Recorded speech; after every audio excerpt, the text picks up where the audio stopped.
Hello friends, आज हम लोग 135 का टेबल लिखने का ट्रिक देखेंगे।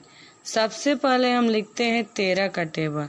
13 का 13, 13 दूना 26, 13 तिया 39, 13 चौके 52, 13 पचे 65, 13 छके 78, 13 सते 91, 13 आठ 74 से, 13 नवा 17 से, 13 में 130।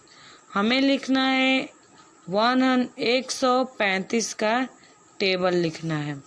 हम इसी को करेंगे, ये 13 को 13 ही रहने देंगे, 2 नंबर वाले को देखेंगे।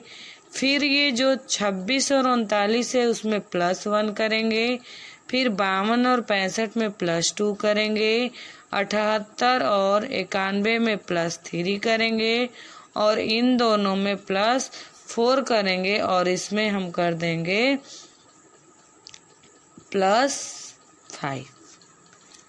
अब हम यहाँ पे करेंगे 26 में एक हम अगर जोड़ते हैं तो 27 होता है, 39 में एक जोड़ते हैं तो 40 होता है, 52 में अगर हम 2 जोड़ते हैं तो 54 होता है, 65 में अगर हम 2 जोड़ते हैं तो 67 होता है, 78 में हम 3 जोड़ते हैं तो 81 होता है, 91 अगर हम 3 जोड़ते हैं तो 94 होता है, 104 में अगर हम 4 जोड़ते हैं तो 8 होता है, 117 में अगर हम 4 जोड़ते हैं तो 121 होता है और इसको हम लिख देंगे 135 को 35। 30 में हम 5 जोड़े तो 135 हो गया।